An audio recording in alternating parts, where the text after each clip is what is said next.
Fala pessoal, tudo bem? Aqui é a Marilisa, eu sou sócia fundadora aqui do Valtão Advogados e hoje eu queria falar com vocês de um tema muito essencial, que é um questionamento recorrente que eu vejo aqui no meu escritório, que é referente a provas, sim, quando a gente fala de divórcio, né?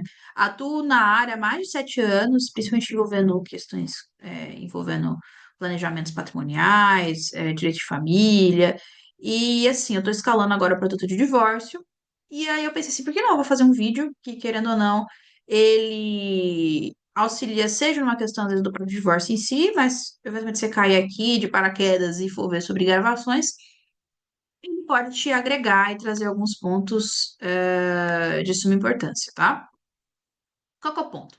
Então, eu posso gravar o meu ex no divórcio, ou uma outra pessoa, né? E o que é permitido, como usar e quais os cuidados legais. Então, a gente sabe que, ah, no caso, a gente está falando de divórcio, você não precisa necessariamente provar culpa para fim de divórcio. O divórcio, a partir do momento que você vira e fala assim, não quero mais, eu não quero mais. Então, você pega a mensagem que a pessoa mandou e por aí vai, e mesmo sem ela falar nada, precisa a pessoa desaparecer. A partir do momento que você vira e fala assim, não quero mais, eu não quero mais. Mas quando que eventualmente, assim, é válido, ou você pode pensar numa questão de gravação. Quando a gente está envolvendo questões de discussão, às vezes, de patrimônio, discussões que envolvem casos de violência doméstica.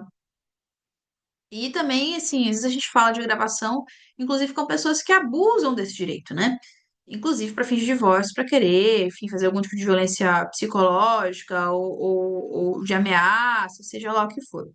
Às vezes, assim, advogado ele fala assim, filma tudo, grava tudo.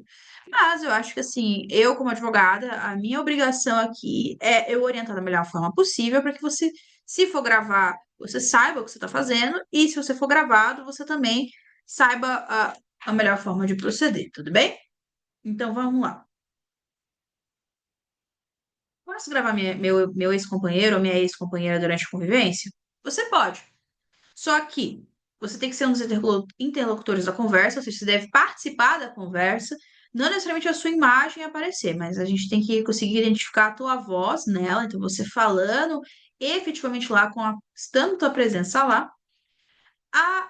Idealmente, a gravação ocorra em um ambiente comum, sala, cozinha, hall de entrada, evitar que seja em locais que invada a intimidade alheia, como gravação no quarto, banheiro, ou outra parte mais assim. Principalmente se às vezes o casal estiver separado, aí você fala assim, putz, tá separado, mas mora na mesma casa. Aí você vai gravar o quarto da mulher, não tem sentido, entendeu?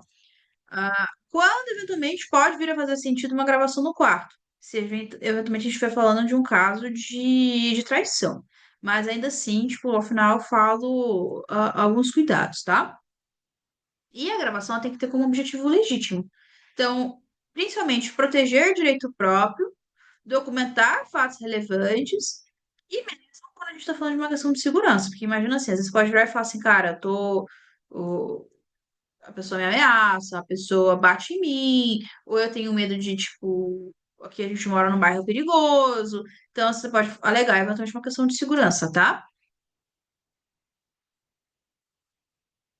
E aí, quando a gente fala de gravações feitas de forma ostensiva, então com o celular à vista, câmeras de segurança instaladas em áreas comuns, geralmente são consideradas lícitas, mas aí eu vou entrar em alguns detalhes aqui, que eu acho que é importante a gente falar de algumas situações específicas, tá?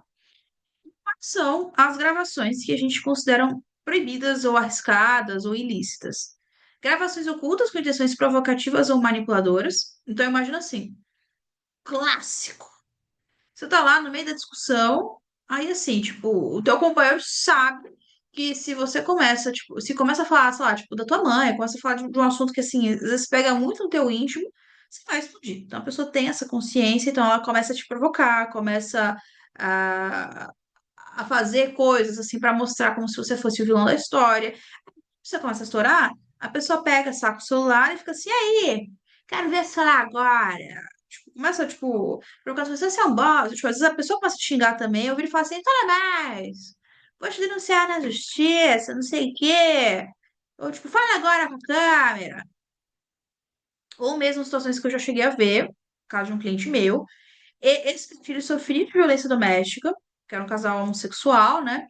E aí, assim, tipo, era a casa do cara que ele tava.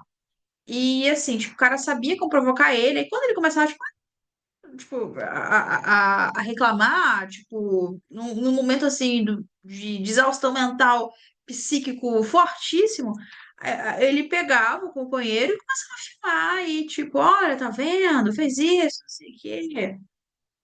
Então, ah, enfim, para ter um certo cuidado, tá? Ah, ou mesmo aquelas gravações que, tipo, olha, você fala assim, não quero ser gravada, aí a pessoa começa, tipo, correr atrás de você gravando o celular, enfim, evita isso, tá? Se, tipo, ah, divulgar a gravação minha sem meu consentimento. Você pode alegar uso indevido de imagem, não permitido. Você pode requerer uma tutela inibitória para impedir eventual divulgação. Imagina, a pessoa pega, gravou e começa a jogar em rede social. Então, você pode pedir fazer uma tutela de urgência inibitória, né? Você pode pleitear uma indenização por danos morais, a depender do caso, e você pode formalizar uma denúncia à autoridade competente. Principalmente se tiver uma coação, uma difamação, uma exposição vexatória, seja lá o que for.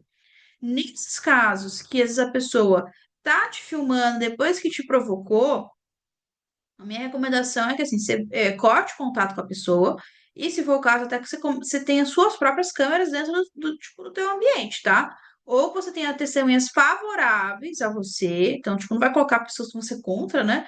Pra conseguir, tipo, te auxiliar nesse momento. É uma possibilidade também. Você ter testemunha.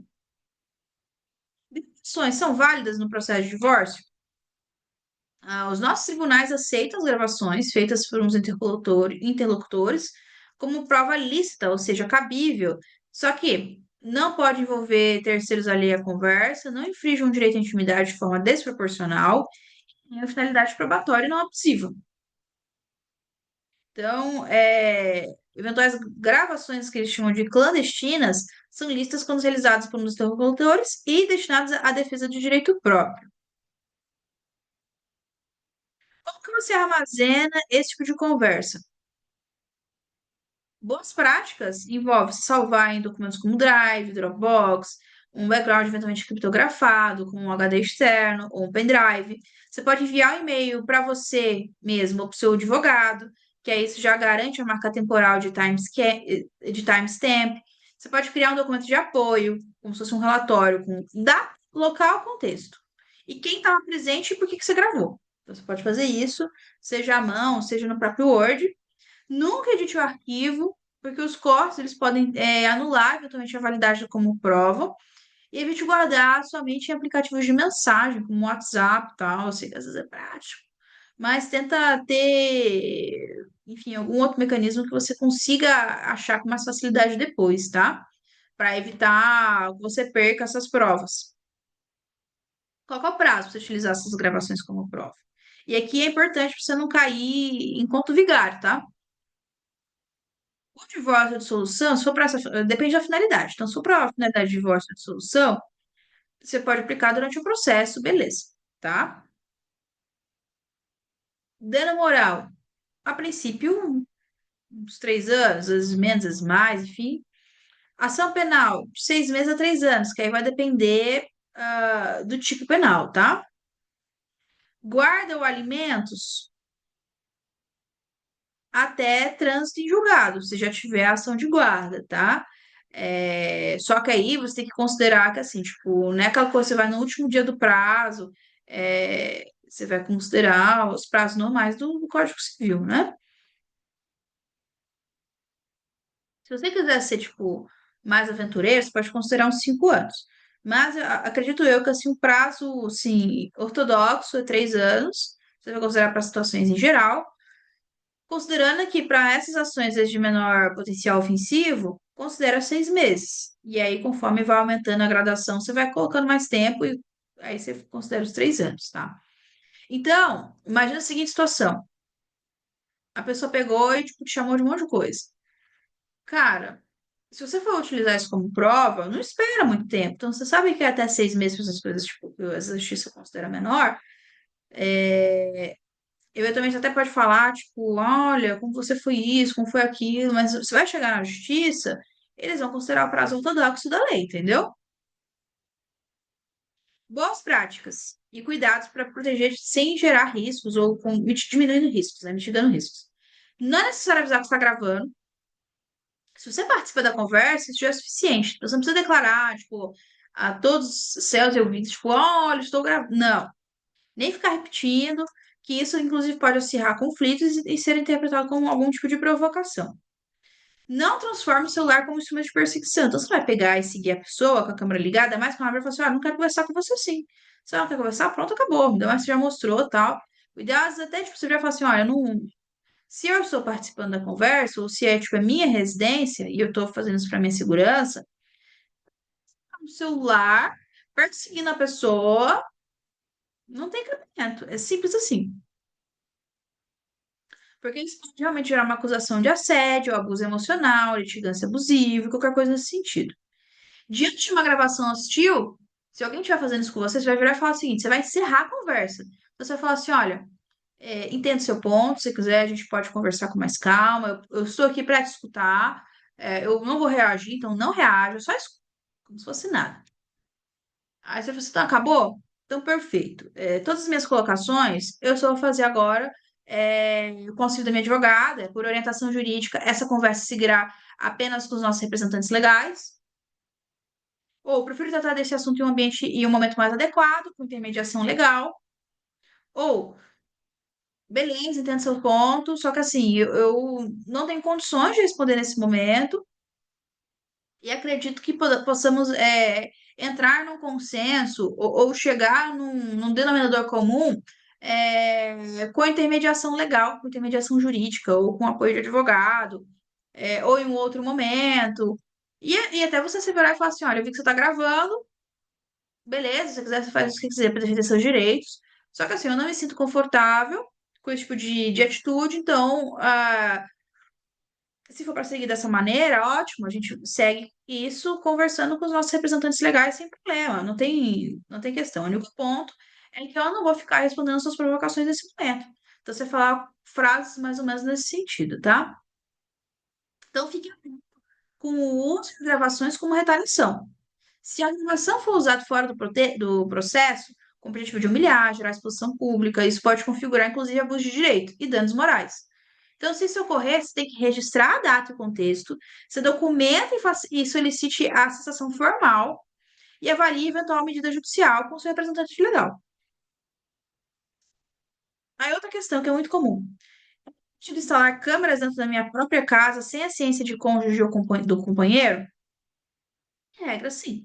Porque o domicílio, ele é um ambiente de expectativa legítima de privacidade compartilhada. Só que o morador, ele tem direito à proteção de sua segurança e patrimônio. Perfeito? Logo, se as câmaras estão em ambientes comuns de residência, principalmente, né, sala, entrada, cozinha, se não for instalada em locais de privacidade íntima, banheiro, quarto alheio, closet exclusivo, resguardado, assim, se for um caso bem limítrofe, que vai ser avaliado caso a caso, tipo, eventual traição, enfim. E se a finalidade for proteger a integridade, segurança, provas de cooptação insustentável, violência, dano a patrimônio, então, enfim, nessas situações realmente mais limítrofes, a jurisprudência, ela tem que citar como lista a gravação sem a ciência do outro. Então, você não tem que ficar se preocupado, tipo, não sei o quê. Não. Ele fala assim, olha, você soube que tem a câmera? Eu estou usando aqui para proteção da minha segurança. Tu nem precisa falar nada que tem em relação a ela. Então, eu falo assim, olha, que às vezes você pode falar assim, olha, vi uma reportagem, e aí eu vi que tem vários casos de assalto, tal, tô com medo. Enfim, você alega alguma coisa nesse sentido, entendeu? Inclusive, a captação de áudio também ela é admitida. Se, e principalmente, a pessoa que grava é a parte da conversa, o interlocutor, e o ambiente é de acesso restrito ao gravador. Tipo, a sala de estar. Aí, polêmica. É possível utilizar esse material para ação de danos morais por traição? E aqui, cuidado, porque a princípio você até pode usar. Só que essa prova, ela tem que ser obtida de meio lícito, ou seja, retomando tudo aquilo que a gente falou lá atrás, sem prejuízo de se discutir a licitude naquele caso específico, guardando jurisprudência de tribunal, etc, etc. E, ao menos, não ser abusiva. E qual que é o ponto-chave aqui? Quando a gente fala de traição, então, de novo, o divórcio, você não precisa de motivo. Lembra que eu falei lá no início? Acho que eu falei pelo menos, né? Só que quando a gente fala de traição, ela em si, então observe, em si, não gera automaticamente o dever de indenizar.